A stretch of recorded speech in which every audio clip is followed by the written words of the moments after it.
di ba nag-ano ka, nag-spoken word poetry ka, paraning nga sa amin. Anong spoken word poetry? Di ako marunong nun.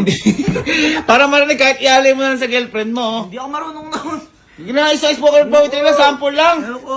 Mapaka-ano boy, isa lang. Sige na, kahit maikli lang. Kahit maikli lang. Isang spoken word poetry lang. Kasi ngayong gabi, aking mahal, iniibig kita at iniisip, hindi ka mapagod, nakakatakbo sa aking isip.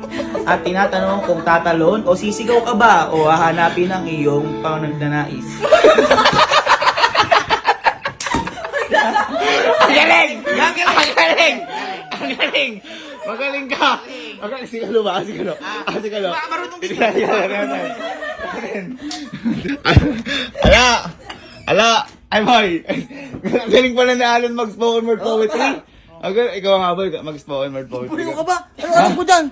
Tama, isang spoken word poetry lang, kahit short lang, no? Oo nga. Hindi ko alam yan. Ha? Alam mo yan. Isang spoken word poetry, kunyari, yung kahit mga 30 seconds lang. Hindi ba alam yan? Abay, Hindi ko alam sige yan. lang. Sigalo naman, makahina ako naman sa'yo. Hindi ba Isang alam? spoken word poetry Hindi lang. mo ba alam sa araw-araw na dumadaan, ikaw aking naalala? Ikaw ang aking namimiss. Bawat minuto naiisip kita. Hindi ko alam. Ngunit, ikaw lang ang laman. Alam ko ba hindi ka sanay? Hindi nga. Uy! Yun lang kaya ko. Uy! Bawat araw-araw. Ikaw lang sapat na. Yun nga boy, mas magaling yun. Magaling yan. Mas magaling si Kelsey yan. Tayo lang, ito na mo. Asan? Ay boy, ayan, halika.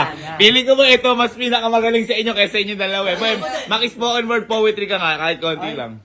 Sa school niya, hindi ko ginagawa yun. Uy, saglit lang. Alam ko, kayang-kaya mo. Kayang-kaya mo. Sige na, kahit konti, kahit 30 seconds lang na spoken word poetry. Diyos ko, kasi napakadali lang kahit 30 seconds sa spoken word po. Ako ay isang tao lamang na nagkakamali. Ngunit kaya kong itama ang aking pagkakamali sa mga talinhaga kong salita. Sa mga ganitong mga bagay, kailangan nating pag-usapan yan. Pag-usapan ng matino at matyaga. Magaling!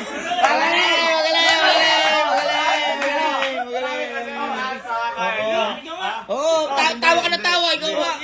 Hindi, ikaw. Hindi ko kaya. Hindi. Ikaw nga. Hindi ka nagkakamali sa aking narating. Narating ang unang baitang ng pagkakataong itong mahal. Tapos na tayong dalawa. Sa lahat gusto kong balikan ka pa. Bagay sa mundong ayoko na. Oh! Gusto ko pa. Dahil sa araw ng pagkakataong ito, babalik ako sa'yo at pagmulat ng aking mata, andyan ka na ha. Ang saya ko na nga. At bumalik na. Bumalik ang tatlong pagkakataon na tinapon mo ngayon. Ang gusto ko lang huling sabihin sa'yo, mayaman na ako. Puta, akin na ulit to ha.